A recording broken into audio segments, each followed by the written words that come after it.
بسم اللہ الرحمن الرحیم۔ تمام معزز ناظرین کو حسن نذیر کا تہہ دل سے سلام ہو۔ ناظرین اکرام، ایک صاحب اپنی ڈائری میں لکھتے ہیں کہ ایک دن ایک نشئی نے مجھ سے نشے کے لیے کچھ پیسے مانگے۔ میں نے اس سے کہا کہ میں تجھے کھانا کھلاتا ہوں مگر نشے کے لیے پیسے بالکل نہیں دوں گا۔ اس نے کہا، صاحب، کھانا کھلانے والا کوئی اور ہے، وہ تمہارا کام نہیں ہے۔ اگر ہو سکے تو تم بس نشے کے لیے کچھ پیسے دے دو۔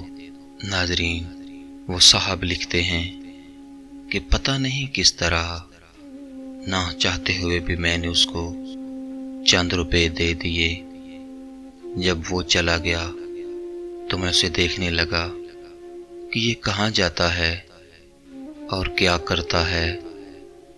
ناظرین اکرام، قریب میں کہیں شادی کا پروگرام چل رہا تھا۔ لوگ کھانے کے لیے برتن ادھر سے ادھر لے کے جا رہے تھے۔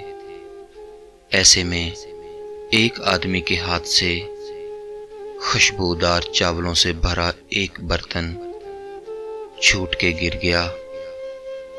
ناظرین، اس آدمی نے نیچے گرے ہوئے چاول یوں ہی چھوڑے، اپنا برتن اٹھایا اور چل دیا۔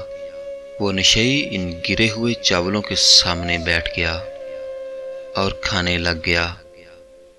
ناظرین، وہ صاحب لکھتے ہیں کہ جب اس کی نظر مجھ پر پڑی تو اس نے ایک جملہ کہا جو مجھے آج بھی یاد ہے۔ اس نے کہا، اس دینے والے کے ساتھ تعلقات کچھ آج کل خراب ہیں، ورنہ برتن میں ہی دیتا ہے۔ ناظرین، کریم اتنا ہے، ناراض بھی ہو تو بھوکا نہیں دیکھ سکتا۔ ناظرین، اللہ پاک سے دعا ہے کہ اللہ پاک ہمیں نیک اعمال کرنے کی توفیق عطا فرمائے۔ آمین ثم آمین۔